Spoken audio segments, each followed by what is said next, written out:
ഏറ്റവും മികച്ച ഭരണം കാഴ്ചവെച്ച അഴിമതി ലവലേശം തൊട്ട് തീണ്ടിയിട്ടില്ലാത്ത ഏറ്റവും ആദർശ ശുദ്ധിയുള്ള കർമ്മനിരതനായ നേതാവായിരുന്നു ജി സുധാകരനെ എതിരെ നടപടിയെടുത്തു അല്ലെ. പിന്നെ ആർക്കൊക്കെ ഗൗരിയമ്മക്കെതിരെ, എം വി രാഘവനെതിരെ, ചാത്തുണ്ണി മാഷിക്കെതിരെ എത്ര നേതാക്കൾ, EMS-നെതിരെ പോലും നടപടിയെടുത്ത പാർട്ടിയാണ് കേട്ടോ. ഈ പാർട്ടിക്ക് പത്മകുമാറിനെതിരെ നടപടിയെടുക്കാൻ പേടി. അവിടെയാണ് പ്രശ്നം അന്തംഗമ്മികളെ, അവിടെയാണ് പ്രശ്നം. എന്തുകൊണ്ട് പത്മകുമാറിനെതിരെ നടപടിയെടുക്കുന്നില്ല? ഇലക്ഷനിലേക്ക് പോകാൻ ഇനി ആകെ 2.5-3 ആഴ്ചയെ ബാക്കിയുള്ളൂ. 3 ആഴ്ച ബാക്കി നിൽക്കെ കേരളത്തിലെ മുഴുവൻ ആളുകളും CPM എന്ന് പറയുന്നത് അമ്പല കള്ളന്മാരുടെ പാർട്ടിയാണ് എന്ന് പറഞ്ഞുകൊണ്ടിരിക്കുന്നെന്ന് മനസ്സിൽ വിശ്വസിക്കുന്ന കേരളീയരുടെ മുന്നിൽ രക്ഷപ്പെടാൻ പാർട്ടിക്ക് ഒരൊറ്റ കാര്യം മാത്രമേ ഉള്ളൂ: പത്മകുമാറിനെ പുറത്താക്കണം. പത്മകുമാറിനെ എന്ത് ചെയ്യണമെന്നറിയോ? ജില്ലാ കമ്മിറ്റിയിൽ നിന്ന് പുറത്താക്കണം. ഈ പാർട്ടിയുടെ പ്രാഥമിക അംഗത്തിൽ നിന്ന് പോലും പത്മകുമാറിനെ പുറത്താക്കാൻ CPM-ന് എന്താണ് ഇത്ര വിഷമം? എനിക്ക് മനസ്സിലാവുന്നില്ല. അങ്ങനെ പുറത്താക്കിയിരുന്നുവെങ്കിൽ, അല്ലെങ്കിൽ ഗോവിന്ദൻ പറയാണ് ഞങ്ങളിതാ പത്മകുമാർ സംശയത്തിന്റെ നിഴലാണ്, ഇദ്ദേഹം കുറ്റക്കാരനാണെന്ന് ഇവർ പറയണ്ട. അതൊക്കെ കുറ്റപത്രം വരട്ടെ, അല്ലെങ്കിൽ കോടതിയിൽ പോകട്ടെ, കോടതി തീരുമാനിക്കട്ടെ. പക്ഷേ ഒരു സംശയത്തിന്റെ ഒരു അവസ്ഥയിൽ നിൽക്കുന്നത് കൊണ്ട് ഞങ്ങളിതാ പത്മകുമാറിനെ അദ്ദേഹത്തിന്റെ ഈ ജില്ലയിലെ അല്ലെങ്കിൽ ജില്ലാ കമ്മിറ്റി അംഗം ഞങ്ങളിതാ റദ്ദ് ചെയ്തിരിക്കുന്നു, അല്ലെങ്കിൽ ജില്ലാ കമ്മിറ്റിയിൽ നിന്ന് മാറ്റിയിരിക്കുന്നു, ജില്ലാ കമ്മിറ്റിയിൽ നിന്ന് ഒഴിവാക്കിയിരിക്കുന്നു. ഇത് പറയാൻ CPM-ന് ഒരു പ്രശ്നമില്ലാതെ CPM ഇത് പറയേണ്ടതാണ്. പക്ഷേ അവർ പറയുന്നില്ല. ഇത് പറഞ്ഞാൽ മാത്രമേ അവർക്ക് ജയിക്കാൻ പറ്റുള്ളൂ. ഈ വരുന്ന പഞ്ചായത്ത് തെരഞ്ഞെടുപ്പിൽ എങ്ങനെയെങ്കിലും കഷ്ടിച്ച് എങ്ങനെയെങ്കിലും ഇവർക്കൊന്ന് രക്ഷപ്പെടണമെങ്കിൽ ഇവരുടെ മുന്നിലുള്ള ഏക വഴി പത്മകുമാറിനെ തള്ളിപ്പറയുക എന്നുള്ളതാണ്. പത്മകുമാറിനെ തള്ളിപ്പറഞ്ഞാൽ മാത്രമേ കേരളത്തിലെ ജനങ്ങൾക്ക് അത്യാവശ്യം CPM-നോട് എന്തെങ്കിലും തരത്തിലുള്ള ഒരു വൈകാരിക ബന്ധം ഉണ്ടാവുള്ളൂ കേട്ടോ. അല്ലെങ്കിൽ സഖാക്കൾ പോലും വോട്ട് ചെയ്യില്ല എന്ന്. ഈ പറഞ്ഞ അമ്പലക്കള്ളന്മാരെ, അമ്പലം വിഴുങ്ങികളെ സംരക്ഷിക്കുന്ന പാർട്ടിക്ക് ഏത് സഖാവാണ്? ഏത് നല്ല സഖാവാണ്? അങ്ങനെ ഞാൻ പറയട്ടെ, പിണറായി വിജയന്റെ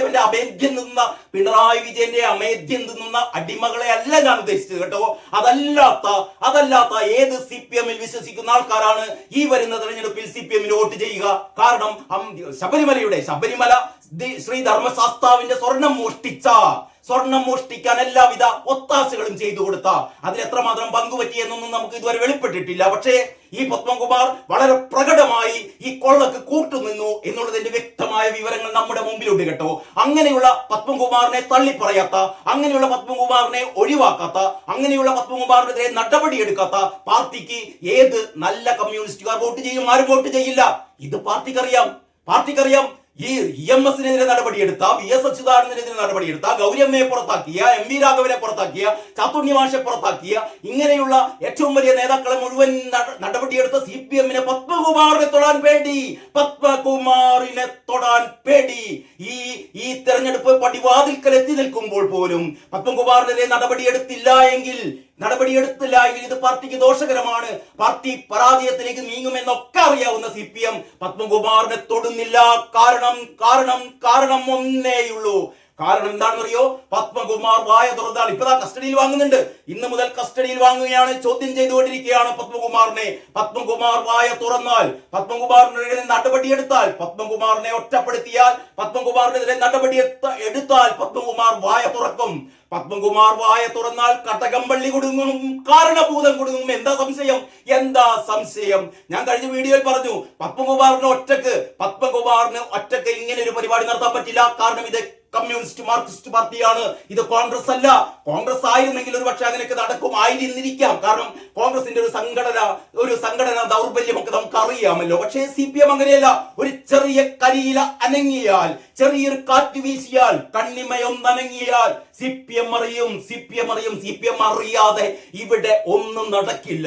ശബരിമല പോലെ കേരളത്തിലെ ഏറ്റവും സുപ്രധാനമായ ക്ഷേത്രത്തിലെ ശ്രീകോവിൽ അടിച്ചു മാറ്റിയത് കടകംപള്ളി സുരേന്ദ്രൻ അറിഞ്ഞില്ല എന്ന് പറഞ്ഞാൽ അത് വിശ്വസിക്കാൻ നമുക്ക് പറ്റില്ല കേട്ടോ. ഇത് കാരണഭൂതം അറിഞ്ഞില്ല എന്ന് പറഞ്ഞാൽ അത് വിശ്വസിക്കാൻ നമുക്ക് സൗകര്യമില്ല.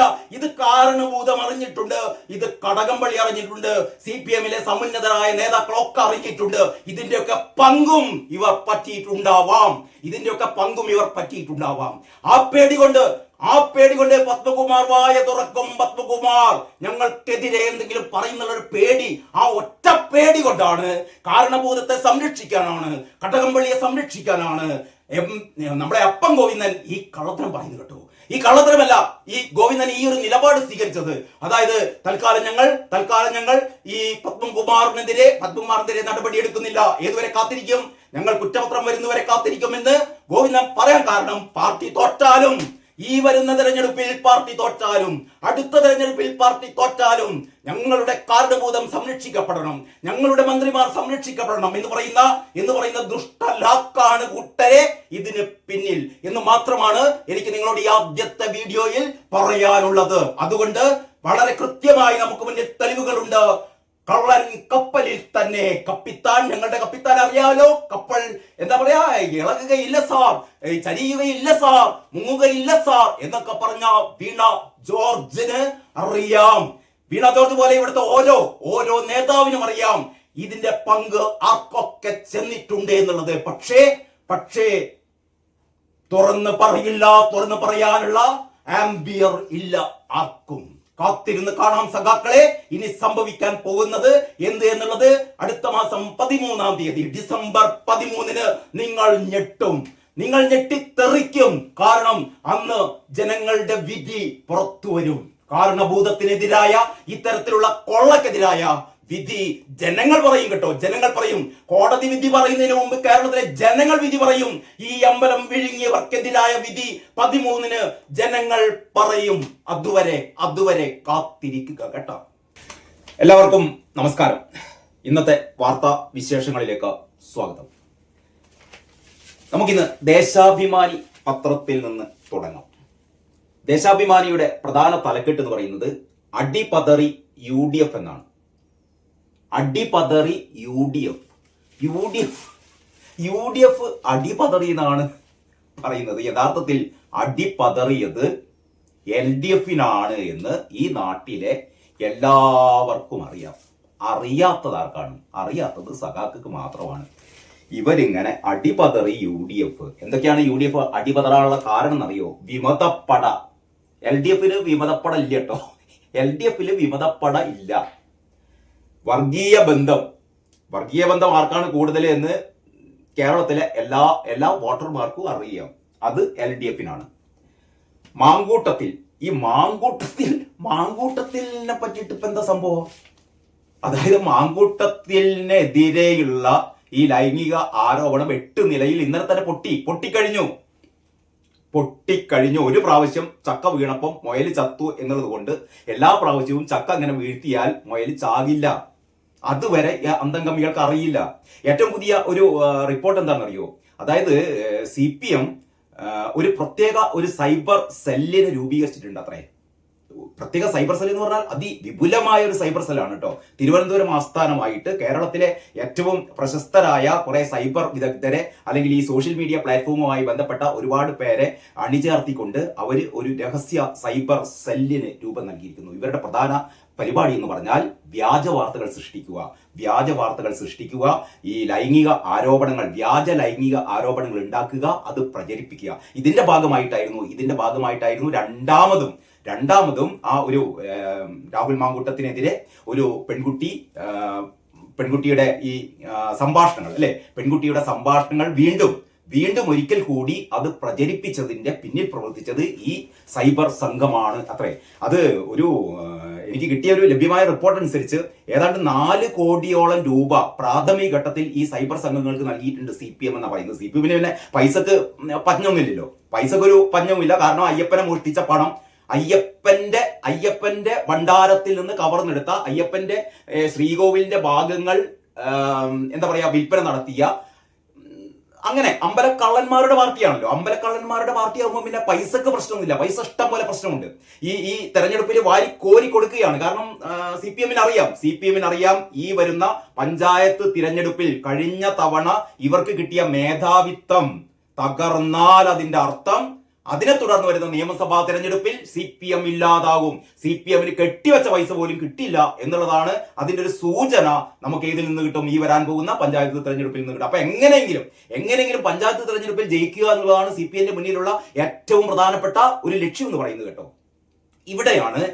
ഇവിടെയാണ് നമുക്ക് മനസ്സിലാവാത്ത ഒരു കാര്യം. ഏറ്റവും ശ്രദ്ധിക്കണേ, നമുക്ക് മനസ്സിലാവാത്ത ഒരു കാര്യം. മനസ്സിലാവാത്ത എന്നുള്ളത് ഇൻവെർട്ടർ കോമയിലാണ്. അതായത് നമ്മുടെ പത്മകുമാറിനെ പത്മകുമാറിനെ ഏതാനും ദിവസങ്ങൾക്ക് മുമ്പാണ് അറസ്റ്റ് ചെയ്ത് ജയിലിലിട്ടത് അല്ലേ? ഈ പത്മകുമാർ ആരാണ്? പത്മകുമാർ CPM-ന്റെ അനിഷേധ്യ നേതാവാണ് അല്ലെ? CPM-ന്റെ ഏറ്റവും വലിയ നേതാവാണ്. പത്തനംതിട്ട ജില്ലയിൽ പത്മകുമാർ കഴിഞ്ഞിട്ടേ ഉള്ളൂ ബാക്കിയുള്ള ആൾക്കാർ. പത്തനംതിട്ട ജില്ലയിൽ പിണറായി വിജയന്റെ 1-ാം നമ്പർ ഗുണ്ടയാണ് ഈ പത്മകുമാർ എന്ന് പറയുന്നത്. ഇയാള് മുൻ MLA ആയിരുന്നു. ശരിക്കും പത്തനംതിട്ട ജില്ലയെ സംബന്ധിച്ചിടത്തോളം CPM-ന്റെ പ്രതിരൂപമാണ് പത്മകുമാർ കേട്ടോ. ഈ പത്മകുമാറിനെ സ്വർണ്ണക്കൊള്ള നടത്തിയതിന്, അമ്പലക്കൊള്ള നടത്തിയതിന്, അമ്പലം വിഴുങ്ങിയതിന് ഈ പത്മകുമാറിനെ അറസ്റ്റ് ചെയ്തിരിക്കുകയാണ്. കേരളത്തിലെ മുഴുവൻ ആൾക്കാർക്കും അറിയാം ഇയാള് അമ്പലക്കൊള്ള നടത്തിയ 1-ാം നമ്പർ തിരുടനാണ് എന്ന് കേരളത്തിലെ എല്ലാവർക്കും അറിയാം. ആ രീതിയിലുള്ള തെളിവുകളൊക്കെ പുറത്തു വന്നു കേട്ടോ. ഇയാളെ ഇതുവരെ പാർട്ടി തള്ളിപ്പറഞ്ഞിട്ടില്ല. പാർട്ടി ഇയാളെ ഇപ്പോഴും ജില്ലാ കമ്മിറ്റിയിൽ വെച്ചുകൊണ്ടിരിക്കുകയാണ്. ഏറ്റവും ഇന്നലെ പാർട്ടി സെക്രട്ടറി ഗോവിന്ദൻ പറഞ്ഞെന്താണെന്നറിയോ? ഇത് വരട്ടെ കുറ്റപത്രം കൊടുക്കട്ടെ എന്നിട്ട് ഞങ്ങൾ തീരുമാനിക്കാന്ന് പറഞ്ഞത്. കുറ്റപത്രം കൊടുത്തിട്ട് ഞങ്ങൾ തീരുമാനിക്കാമെന്നാണ് ഗോവിന്ദൻ പറഞ്ഞത്. നേരത്തെ ഗോവിന്ദൻ പറഞ്ഞത് ഇത് പകുതി വന്നിട്ടേ ഉള്ളൂ, മുഴുവൻ വേവട്ടെ, ആറട്ടെ എന്നൊക്കെയാ പറഞ്ഞത്. എന്ന് പറഞ്ഞാൽ ഇതൊക്കെ കേസ് മുന്നോട്ട് പോകട്ടെ, അത് കോടതിയിലെത്തട്ടെ, എന്നിട്ട് കോടതി കുറ്റക്കാരനാണെന്ന് വിധിക്കട്ടെ. കോടതികൾ ഒരുപാടുണ്ടല്ലോ, ഒരുപാട് കോടതികളുണ്ട്. ഈ കോടതി പോയാൽ പിന്നെ അടുത്ത കോടതി, അതിന്റെ മേലെ കോടതി, അങ്ങനെ പരമോന്നത നീതിപീഠത്തിലെത്തി. പരമോന്നത നീതിപീഠം പത്മകുമാർ എന്ന് പറഞ്ഞ ഈ മുതല്, ഈ പറഞ്ഞ വൻ കൊള്ളക്കാരൻ, വൻ തിരുടൻ കുറ്റമൊന്നും ചെയ്തിട്ടില്ലെന്ന് കുറ്റം ചെയ്തു എന്ന് ആര് പറയട്ടെ? സുപ്രീം കോടതി പറയട്ടെ, വലിയ കോടതി പറയട്ടെ, എന്നാ ഞങ്ങൾ നടപടി എടുക്കാന്ന് പറയുന്നത്. അതായത് ഒരു ഇലക്ഷനിലേക്ക് പോവുകയാണ്. നിങ്ങളൊന്ന് മനസ്സിലാക്കേണ്ടത്, ഒരു ഇലക്ഷനിലേക്ക് ജീവൻ മരണ പോരാട്ടമാണ് കേട്ടോ അല്ലെ? കേരളത്തിലെ CPM-നെ സംബന്ധിച്ചിടത്തോളം ഈ വരുന്ന ഇലക്ഷൻ എന്ന് പറയുന്നത് നിക്കണോ പോണോ എന്നുള്ളതിന് ഉത്തരം കിട്ടേണ്ടുന്ന ഒരു തിരഞ്ഞെടുപ്പാണ് വരുന്നത്. കോൺഗ്രസിനെ സംബന്ധിച്ചിടത്തോളം, ഇവിടുത്തെ എല്ലാ രാഷ്ട്രീയ പാർട്ടിക്കാരെ സംബന്ധിച്ചിടത്തോളം മുന്നൊന്നും കേരളത്തിൽ ഇങ്ങനത്തെ ഒരു അവസ്ഥ ഉണ്ടായിട്ടില്ല കേട്ടോ. അപ്പൊ CPM-നെ സംബന്ധിച്ചിടത്തോളം വിജയിക്കേണ്ടത് ഏറ്റവും വലിയ ആവശ്യമാണ്. വിജയിക്കില്ല എന്നുള്ളത് വേറെ കാര്യം, പക്ഷെ വിജയിക്കേണ്ടത് അവരുടെ പ്രധാനപ്പെട്ട ഒരു കാര്യമാണ് കേട്ടോ. അപ്പൊ യഥാർത്ഥത്തിൽ ഇവർ ചെയ്യേണ്ടിയിരുന്നത്, ഈ പത്മകുമാറിനെതിരെ ഒരു ആരോപണം വരുമ്പോൾ, പത്മകുമാർ എന്ന് പറയുന്നത് CPM-ന്റെ പത്തനംതിട്ടയിലെ കരുത്തരായ നേതാവാണ്, CPM-ന്റെ ഗുണ്ടയാണ്, പിണറായി വിജയന്റെ സ്വന്തം ആളാണ്. നേരത്തെ VS-ന്റെ കാലത്ത് VS പക്ഷത്തായിരുന്ന പത്തനംതിട്ട ജില്ലയെ മുഴുവനും പിണറായി വിജയന്റെ കാൽക്കൽ അടിയറ വെച്ച ആളാണ് കേട്ടോ ഈ പത്മകുമാർ. പക്ഷേ എന്തൊക്കെയാവട്ടെ, കേരളത്തിലെ മൊത്തം CPM നേതാക്കളുമായി നമ്മൾ കമ്പയർ ചെയ്യുമ്പോൾ പത്മകുമാർ എന്ന് പറയുന്നത് അത്ര ഉയരത്തിലുള്ള ആളല്ല. കേരളത്തിൽ അല്ലെങ്കിൽ CPM-ന്റെ ചരിത്രം എടുത്തു കഴിഞ്ഞാൽ പത്മകുമാറിനേക്കാൾ വലിയ ഒരുപാട് നേതാക്കന്മാരുള്ള പാർട്ടിയാണ് CPM. പത്മകുമാർ എന്ന് പറയുന്നത് അത്ര വലിയ പ്രധാനപ്പെട്ട നേതാവാണ് എങ്കിലും ഏറ്റവും വലിയ പിണറായി വിജയനോളം തലപ്പൊക്കത്തിലുള്ള നേതാവൊന്നും അല്ല പത്മകുമാർ കേട്ടോ. നമുക്കറിയാലോ എത്രയൊക്കെ വലിയ നേതാക്കന്മാരെ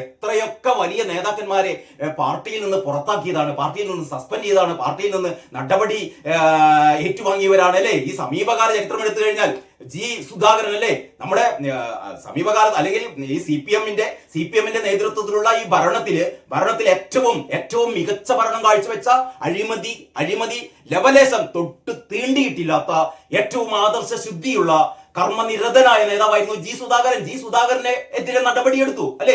പിന്നെ ആർക്കൊക്കെ, ഗൗരിയമ്മക്കെതിരെ, MV രാഘവനെതിരെ, ചാത്തോണി മാഷിക്കെതിരെ, എത്ര നേതാക്കൾ, EMS-നെതിരെ പോലും നടപടിയെടുത്ത പാർട്ടിയാണ് കേട്ടോ. ഈ പാർട്ടിക്ക് പത്മകുമാറിനെതിരെ നടപടിയെടുക്കാൻ പേടി. അവിടെയാണ് പ്രശ്നം, അന്തംഗമ്മികളെ, അവിടെയാണ് പ്രശ്നം.